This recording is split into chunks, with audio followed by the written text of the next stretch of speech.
Salut Attila. Bon, la suite, toujours la suite de la Côte d'Or. Hein. Donc là, je suis arrivé. Donc après la dernière vidéo que je vous ai fait à côté de Pirapolis, là, je suis arrivé à Punta Balena. Donc voilà, là, on est vraiment pas loin de Punta del Este. Hein. C'est la pointe des baleines. C'est là où on voit les baleines migrer quand il y a les périodes de reproduction qui viennent se frotter par ici. Donc là, c'est la ville juste à côté de Punta del Este. C'est d'ailleurs la région Maldonado, qui est la capitale. Hein. Punta del Este n'est pas la capitale de la province, c'est Maldonado. Donc voilà. Alors là, on voit bien les immeubles, hein, regardez. Beaux édifices. Tout le long de la route, là, j'ai vu que ça. Donc là, c'est vraiment, voilà, là, c'est vraiment là. C'est le Saint-Trope, hein, c'est clair et net, hein, le Saint-Tropez du coin. Ça y est, les gens, me voilà enfin en océan Atlantique. Officiellement, ça y est. Donc voilà, deuxième jour de vélo sur la côte. Donc j'ai quitté Punta del Este. Et maintenant, donc là, je suis vraiment au bord. Donc là, c'est l'océan Atlantique. Hein, ça y est. Voilà, je suis vraiment dedans. Donc là, c'est le bout de la côte. Hein. On est après San Ignacio. Salut Latina. Bon, j'espère que vous m'entendrez parce qu'il y a un peu de vent. Alors, quelle nouvelle. Donc ça y est, je suis arrivé à l'autre bout là, de la route 10 là, pour aller à la Paloma. Donc voilà, là je suis en face de la Laguna de la Rocha. Et la Paloma, donc la ville où je veux, est juste en face, de l'autre côté là, de la Laguna. Et le vélo est là-bas, là je suis venu jusqu'ici ici là, pour voir un peu cette zone. Donc c'est une zone protégée. Une des seules d'ailleurs en Uruguay parce qu'il n'y en a pas. D'habitude on peut passer, sauf que là il y a un canal, il est ouvert, donc ça fait qu'on ne peut pas du tout passer à pied. Donc je me suis retrouvé un peu bloqué là. Je pensais dormir ici avec ma tente et repartir demain sur la route. Et en fait je viens de trouver j'ai réussi à avoir le numéro là d'un pêcheur du coin qui peut m'emmener avec son bateau. Donc il va venir me chercher là d'ici bien 3/4 d'heure, me récupérer avec mon vélo et on va traverser comme ça la Laguna avec le petit bateau.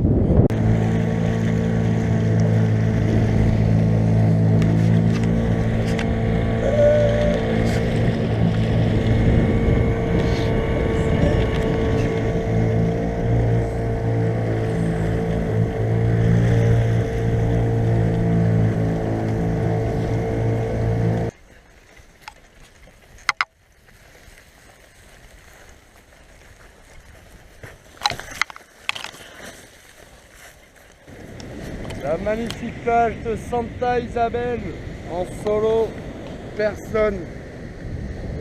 Regardez comme c'est beau, magnifique comme tout. Une grande plage là, personne, pas un chat. C'est trop beau. J'ai galéré pour y accéder par contre, hein. Putain, ça se paye. Hein. Faut marcher là dans les tout petits chemins. J'ai dû laisser le vélo à l'abandon dans le milieu de la forêt. J'espère le retrouver. Mais vraiment beau, regardez, énorme, juste magnifique. Et enfin arrivé dans un de mes objectifs finaux d'Uruguay. Et ça c'est cool, c'est Cabo Polonio. Donc bon, là c'est juste le parc pour l'instant. En fait c'est dans une zone, regardez ce petit coucher de soleil sympa. On est en fait dans un parc national et Cabo Polonio est une sorte de village dans le fond du parc qui est très connu en Uruguay. Ça doit être même un des endroits les plus connus d'Uruguay. Où en fait il n'y a pas de lumière, c'est en mode très naturel. Donc l'accès d'ailleurs, comme vous pouvez le voir, c'est un sentier en sable, chemin en sable. Donc moi j'ai abandonné le vélo, je l'ai laissé à l'entrée du parc et là j'y vais à pied. Donc il y a 5 km à peu près à pied, donc ça va, ça reste correct quand même. Sinon c'est en camion, c'est le seul accès possible, c'est soit à pied, Je crois avec le camion. Donc voici Cabo Polonio le lendemain, parce que hier donc quand je suis arrivé il y a peu trop nuit. Donc là bon voilà, bord de plage avec les petites maisons. C'est vraiment le petit village sympa. En fait en gros d'après ce que j'ai compris c'est qu'avant c'était un village de pêcheurs. Et puis le parc, ensuite ici ça s'est transformé en zone réservée, donc en domaine protégé, le village est resté. Et donc ils en ont fait un village donc très touristique, ça c'est clair, mais en même temps très beau et très naturel.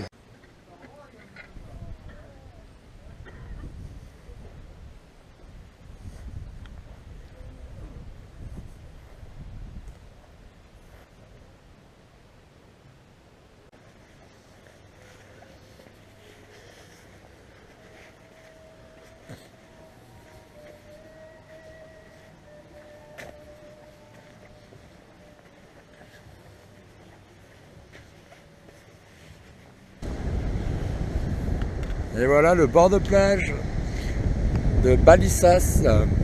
Balissas. Ça s'écrit Valissas, mais je crois que ça se prononce Balissas. Donc voilà.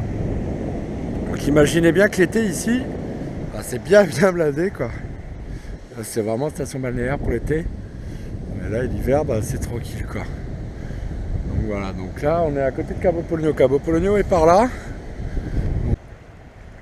Allez voilà, là vous avez droit à la vue sur le Cerro Becha Vista. Donc là je suis vraiment juste à côté. Là il y avait la plage donc qui est là-bas, où j'étais tout à l'heure. Avec donc toujours là le bord de côte avec les petites... Après du Cerro en fait on a une vue dégagée sur tout le parc là qu'on voit. Donc là ici, là le bout du parc, et puis derrière en fait c'est que des dunes. Sur 5-10 km que des dunes. Avec large de plusieurs centaines de mètres et long d'une dizaine de kilomètres qui rejoint Cabo Polonio. Donc apparemment c'est vraiment magnifique à voir, c'est plutôt sympa à voir, mais là tant pis, je ne vais pas pouvoir voir. Alors voilà, on est arrivé à Punta del Diablo. Alors là par contre le temps aujourd'hui est vraiment moyen. On a beaucoup de brouillard, beaucoup de nuages. Et ouais, il fallait que ça arrive quand même, ça va faire un bon mois facile là que j'ai que du beau temps. Donc à un moment donné il fallait quand même que ça se couvre. Mais il pleut pas, il y a juste du brouillard. Et sinon il pleut pas. Donc voilà, donc Punta del Diablo, donc là on est vraiment au bout de l'Uruguay, quasi à la frontière avec le Brésil. Donc là avec le Brésil est à une quarantaine de kilomètres à peu près. Ici pareil, c'est aussi donc une ville très connue en Uruguay, parce que donc c'est un tout petit village, il y a quoi 1000 habitants, mais par contre l'été on multiplie par 10, on passe à 10-15 000 habitants environ l'été. C'est beaucoup prisé par les Uruguayens, les Brésiliens aussi. Il y a beaucoup de monde qui viennent, je vous vois bien, il y a des hostels un peu partout, des petits hôtels, des restaurants, des maisons à louer dans tous les coins. Donc voilà, ils viennent faire la fête ici, il y a beaucoup de clubs. Et puis la plage évidemment quoi, pour faire du surf et se baigner. Donc il y a plusieurs plages vraiment sympas.